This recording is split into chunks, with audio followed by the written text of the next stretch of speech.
everybody, and welcome to Off the Rack. I'm Sal. I'm Ben. Yo-ho, I'm Tiffany! Oh, look at you, all pirated out. My hat. If you watch us on the Instagrams, if you go to instagram.com/ComicPOP official, you might see a couple of images of Pirate Tiffany in action at the New York Renaissance Fair from this weekend. Yeah! That's right. But today, we're here to talk about Justice League number 4, which is written by Brian Hitch, with art by Jesus Marino and Tony S. Daniel. This is part 4 of The Extinction Machine. And I read the first issue, I read the second issue, and then I read the 4th issue. All right. So that's a little bit of context for you with regards to what I think about this book. But let's see what you guys think. What were your initial thoughts of Justice League number 4? Partway through, I was like, wait! I was the voice of one of the Green Lanterns, Jess. Jesse Cruz! Yeah, when we did that live reading of it. On the weekly poll. Right? So I was like, okay!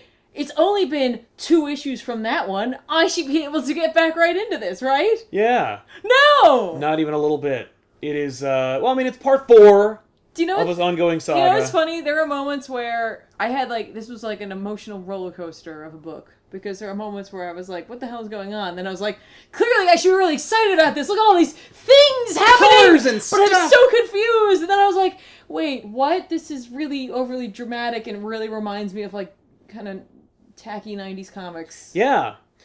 This issue is apparently, and critically as well, really bad. Okay! But don't worry, this is a AAA DC title. It should be a huge book. Right? And it's just, and by the way, it's one of those hollow spectacles. It's one of those... Nothing happens. It's a Transformers sequel. There's all spectacle, nothing happening, horrible dialogue. Everybody might... Yes! And by the way, it's not even that they are being written out of character, which is something that I really hate. I really hate it when someone is like, well, this character, I want to put my stamp on their character. It's just like someone who doesn't write dialogue, who's writing for these characters. The things that Batman says are things that Batman might say. The things that Superman says are things that Superman might say. But they're just said in the most hackneyed, forced, obvious way possible. What are you talking about, Sal? Yeah. If I don't push this thing out of the way, we're gonna be in a lot of trouble! But don't forget about the other 2! Wait, maybe this one isn't enough! What will I do? This is almost a verbatim reading of this book. There's a moment where Batman wants to know what's going on with Cyborg, because Cyborg's being attacked from within, and he says, Cyborg? Cyborg! Cyborg? Literally one after the... I'm like, what is happening? This is awful! And it's like, sometimes you can be tricked.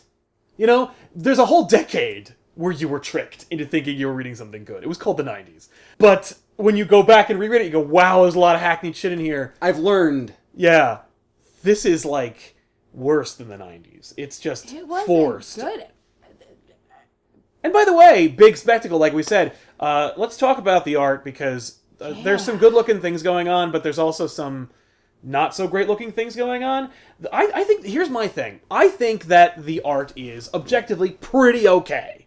My problem is I don't like the way in which everything is staged. Oh. I don't like the DOP who's filming this whole spectacle. I don't like there's a moment near the end of the book where Cyborg has this moment where he freaks out and he's all like, Gah! Yes. And I'm like, why did you do that? No human would do that, even if you were being contorted by... Also, why would you show it that way? Right. There's many ways. There's so many different angles we could have seen that from, and not just from the side. But that's my problem with the DOP of this book, is that, which is just the artist, we're looking at, we look at these big giants who are all in a circle who are singing, and... Maybe? And it's just so unremarkable. It's supposed to be imposing and amazing and just unbelievable. Is it? Because I gotta tell you, you come into this book, and this is the worst issue you could come in on, apparently. Easily, yes. This was... No. You can't just come into the comic book store and be like, I'm gonna read this. I'll just jump into Justice League. No. The 4th issue, not a lot could have possibly happened. And by the way, you'd be right, not a lot has happened. Oh, that doesn't speak The well world is under attack. I'd like to disagree. There's there's, like you mentioned, the giant men of varying colors. Yes. Some of which are colored like superheroes, and they have no genitalia. No. And they all sing in a circle. Mm-hmm. And they want to sing real bad. Yeah. And then So they can end the world? And they yell things. Yeah. Or save the world? Or save it. Or end it to save it. Seemingly, it seemed like there were two different things trying to destroy the world simultaneously. That's exactly what's happening. And yet, they're opposing each other, so, like, you'd think they'd work together. Well, it's just a mess. I feel like those four men standing on the world that are apparently singing are kind of a good interpretation of what's happened in this book. No one's facing each other, and nothing happens. Yes. Superman is the only one who actually does anything that is pretty much in character. It's the only thing that I can actually get behind. Because I understand what's happening, and even that is incomprehensible. Superman is battling back something that's a bomb in the core of the Earth, and we don't really know what that looks like, and so we're going to try and just interpret it by being a light. And Superman is just like, I gotta push a little harder than I've ever pushed before. You're like, okay. You know, it captures the desperation that Superman feels.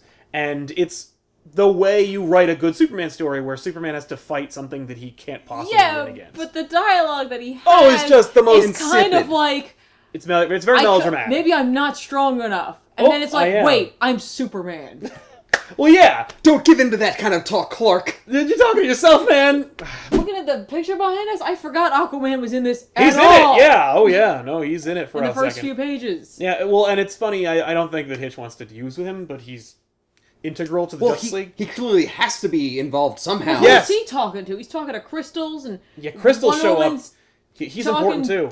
To something. Voices. Clearly the Giants. Yes. But she's someplace. I like how Wonder Woman has to go on an information-finding mission. You know what? I had the problem with that, too, because I was like, she's not fighting anyone. I was like, nobody's fighting anything. Right. It's not... Batman is literally just... No one is fighting anything. Cyborg was fighting his coding. Yeah. That was it. Cyborg was like, doing an extreme hack. Yeah, but don't worry, because himself. Simon Baz is on the surface of the problematic planet, and there's a slew of cyborgs on there. Yeah, the Green Lanterns were taking care of some business. Like, they were shooting down ships. They were fighting something. They fought something. But Batman just stood around a lot. Barry ran a little bit, and then got tripped, and they stole his speed. By the way, the Green Lantern stuff is the best looking stuff. Yeah. There's the double page splash where they're fighting back the fleet. Like, that's cool. I kind of wish that there was a little bit of a page that explained the previous 3 issues so I could catch up a little bit. But you know what? It wouldn't have helped. It would not have helped. And it wouldn't have been able to be done in 1 page. It's just... And yet it would have. It would have been like, things are attacking, the Justice League can't do anything about it. And yet still, nothing would have happened. That's right. Things are happening. If you just... That's the one sentence blurb they could have used for the last 4 months. Things are happening, and the Justice League can't stop it. So would you recommend this book? Hell no. I'm making this book walk the plank. Good call. Now, let's recommend some titles that we are looking forward to reading this week. Ben, what's coming out that you can look forward to reading? So, this is weird because I don't normally recommend, but I'm kind of excited about a Valiant book coming out. Eternal Warrior number 11. It's written by Robert Venditti, art by Robert Gill, and I kind of dig the Eternal Warrior a little bit. Like, I picked up some of the trades and liked the story that was going on. It's a very martial book, going through time. And one of the big things about the Eternal Warrior is he has lost everyone in his family. Like, he always sees the people that he loves the most die. And apparently, this new arc that's starting with number 11, he has the opportunity to resurrect dead sons and daughters, like people that he has loved, but at what cost? And that's something that I'm like, that's kind of cool. I really want to see where that goes. So that's my recommendation for this week. Nice. Are you a fan of the Highlander TV show? No. Yes. Oh. I'm recommending Old Man Logan number 11, written by Jeff Lemire with art by Andrea Sorrentino. This book is just consistently great. If you read it back when it came out with Mark Millar and Steve McNiven, it ain't that world. It ain't that story. It's a kind of version of that Wolverine or Logan, but you'd be disappointed because it's very different. But if you read Old Man Logan when it was from Secret Wars, it is more or less that same thing. But Jeff Lemire takes it to a whole new level. It's Old Man Logan living in our time, but in the current Marvel universe, and he's trying to fill in the gaps of his past and, move towards his future. And it's very interesting, and it's kind of cool, and they're really playing up the whole like Ronin Lost Samurai angle. And so that's going to be very interesting. And it's just been fantastic overall. Wolverine/Logan has just been put through the ringer constantly, and every single time you think like maybe there's a breather. Nope, more problems, but they're problems that are engaging and cool, and Sorrentino just crushes it on the art. So if you're not already on board, I also have a Marvel book. oh wow, Right?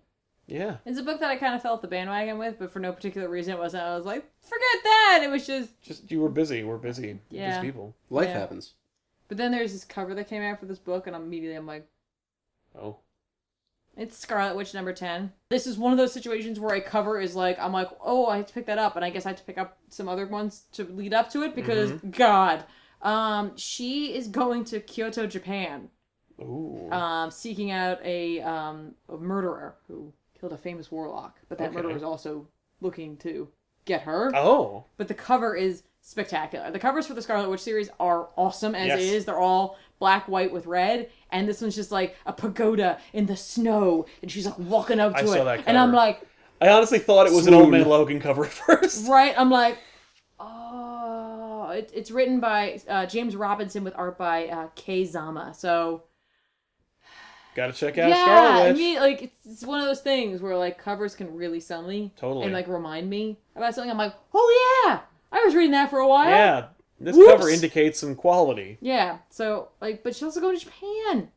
That's going to be awesome. And Bentley really excited about the variant cover because it's one of those cosplay covers, and it's Yaya Han. Oh. Oh, that's awesome. Yeah. So it's a quality one. Thanks a lot for watching this episode of Off the Rack, everybody. We'll see you guys next week with another review and recommendation from us here on ComicPOP. I want to thank you for watching. I'm Sal. I'm embarrassed. You should be. Vest mateys. I'm Tiffany. So long, and thanks for watching. Show me the way to go home. I'm tired and I want to go to bed.